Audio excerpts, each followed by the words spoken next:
Hi friends, welcome to മന്ന kitchen. ഇന്ന് നമുക്ക് നല്ല സോഫ്റ്റ് ആൻഡ് ഫ്ലഫി ആയിട്ടുള്ള ബനാന കേക്ക് റെഡിയാക്കി എടുക്കാം.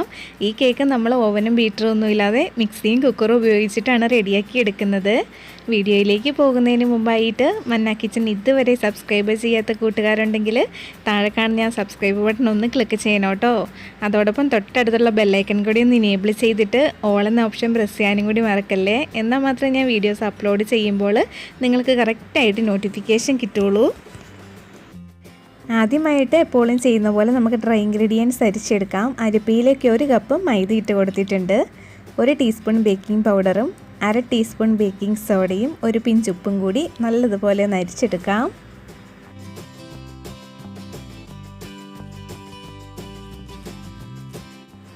ഇനി മൈദയൊക്കെ നന്നായിട്ടൊന്ന് മിക്സ് ചെയ്തിട്ട് മാറ്റി വയ്ക്കാം. അടുത്തതായിട്ട് ഞാനിവിടെ 2 പഴം എടുത്തിട്ടുണ്ട്. റോബസ്റ്റ പഴമാണ് എടുത്തിരിക്കുന്നത്. ഈ പഴം തന്നെ വേണമെന്ന് നിർബന്ധമൊന്നുമില്ല. നേന്ത്രപ്പഴമോ ചെറുപഴമോ ഒക്കെ എടുക്കാവുന്നതാണ്. ഇനി ഇതിൻ്റെ തൊലിയൊക്കെ ഒന്ന് കളഞ്ഞിട്ട് നമുക്കൊരു ബൗളിലേക്ക് ഇട്ട് കൊടുക്കാം.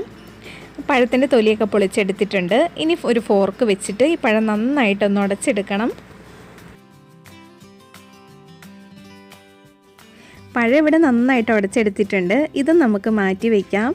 അടുത്തതായിട്ടൊരു മിക്സിയുടെ ജാർ എടുത്തിട്ടുണ്ട്. ജാർ നല്ല ക്ലീൻ ആയിരിക്കണം, വെള്ളത്തിൻ്റെ അംശമൊന്നും ഉണ്ടാകാൻ പാടില്ല.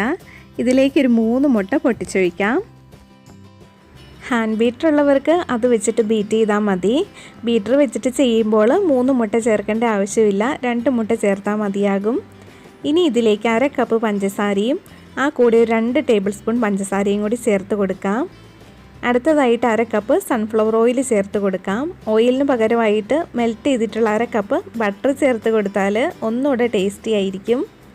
ഇനി ഇതിലേക്ക് 1 ടീസ്പൂൺ വാനില എസൻസും കൂടി ചേർത്ത് കൊടുക്കാം. അതിനുശേഷം ഹൈ സ്പീഡിൽ തന്നെ ഒരു 5 മിനിറ്റ് ബീറ്റ് ചെയ്തെടുക്കണം.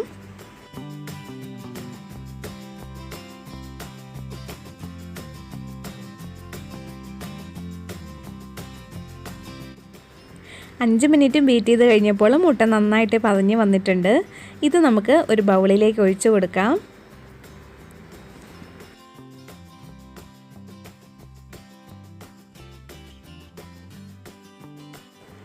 അടുത്തതായിട്ട് നമ്മൾ നേരത്തെ ഉടച്ച് വെച്ചിരിക്കുന്ന പഴം ഈ മുട്ടയിലേക്ക് ഇട്ടിട്ട് നന്നായിട്ടൊന്ന് യോജിപ്പിച്ചെടുക്കാം.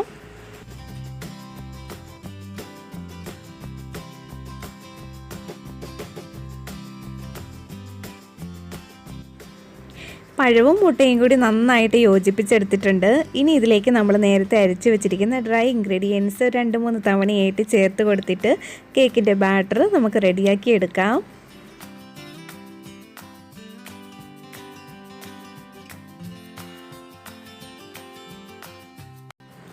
ഇപ്പോൾ കേക്കിനുള്ള ബാറ്റർ ഇവിടെ റെഡി ആയിട്ടുണ്ട്. ഇത് ടിന്നിലേക്ക് ഒഴിച്ച് കൊടുക്കാം. ഞാനിവിടെ 7 ഇഞ്ചിൻ്റെ ബേക്കിംഗ് ടിന്നാണ് എടുത്തിരിക്കുന്നത്. അതിൽ കുറച്ച് ഓയിൽ ഒഴിച്ചൊന്ന് സ്പ്രെഡ് ചെയ്തതിന് ശേഷം ബട്ടർ പേപ്പർ ഇട്ട് വെച്ചിരിക്കുന്നതാണ്. പിന്നെ ഞാൻ ആദ്യമായിട്ടാണ് കുക്കറിൽ കേക്ക് ഉണ്ടാക്കുന്ന ഒരു വീഡിയോ പോസ്റ്റ് ചെയ്യുന്നത്. ഇനി ഈ ബേക്കിംഗ് ടിന്നൊന്ന് ടാപ്പ് കൂടി ചെയ്ത് കൊടുക്കാം. എയർ ബബിൾസ് എന്തെങ്കിലും ഉണ്ടെങ്കിൽ പോകാൻ വേണ്ടിയിട്ടാണ് ഇങ്ങനെ ചെയ്യുന്നത്. കുക്കറിൽ 1.5 കപ്പോളം ഉപ്പിട്ട് കൊടുത്തിട്ടുണ്ട്. ഇനി ഇതിന് മുകളിലായിട്ടൊരു സ്റ്റാൻഡും കൂടി വെച്ച് കൊടുക്കാം. അതിനുശേഷം അടച്ച് വെച്ചിട്ട് ഹൈ ഫ്ലെയിമിൽ ഒരു 5 മിനിറ്റ് പ്രീ ഹീറ്റ് ചെയ്തെടുക്കണം. പിന്നെ അടുപ്പിന് മുകളിൽ കാണുന്ന അഴുക്കൊന്നും അല്ല കേട്ടോ, ഇതൊരു പഴയ കുക്കറാണ്. ഉപയോഗിക്കാതിരുന്നിട്ട് പിന്നെ എടുത്ത് നോക്കിയപ്പോൾ ഇതിന് മുകളിലൊക്കെ ഒരു കറ പോലെ വന്നതാണ്. 5 മിനിറ്റ് ആയിട്ടുണ്ട്. ഇനി നമുക്ക് കേക്ക് ടിന്ന് കുക്കറിലേക്ക് ഇറക്കി വെച്ച് കൊടുക്കാം. ഞാനിവിടെ മീഡിയം ഫ്ലെയിമിൽ വെച്ചിട്ട് ഒരു 50 മിനിറ്റാണ് ബേക്ക് ചെയ്തെടുക്കുന്നത്.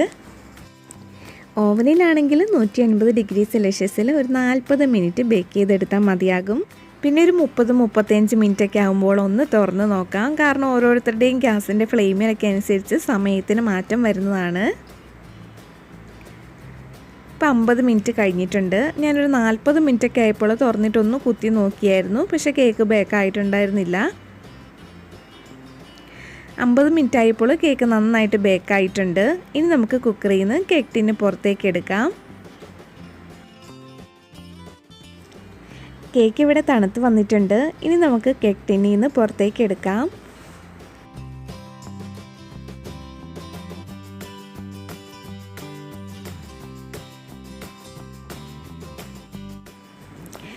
കേക്ക് നല്ല സോഫ്റ്റ് ആയിട്ടാണ് ഇരിക്കുന്നത്. വളരെ എളുപ്പത്തിൽ തയ്യാറാക്കാൻ പറ്റിയിട്ടുള്ള ബനാന കേക്ക് എല്ലാവരും വീട്ടിലൊന്ന് ഉണ്ടാക്കി നോക്കണം കേട്ടോ.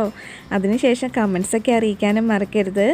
ഈ റെസിപ്പി ഇഷ്ടമായാൽ തീർച്ചയായിട്ടും താഴെ കാണുന്ന ലൈക്ക് ബട്ടൺ ഒന്ന് ക്ലിക്ക് ചെയ്യാനും എല്ലാവർക്കും ഈ വീഡിയോ ഒന്ന് ഷെയർ ചെയ്ത് കൊടുക്കാനും കൂടി മറക്കരുത് കേട്ടോ. വേറൊരു റെസിപ്പിയായിട്ട് നമുക്ക് അടുത്ത വീഡിയോയിൽ വീണ്ടും കാണാം. Thank you for watching.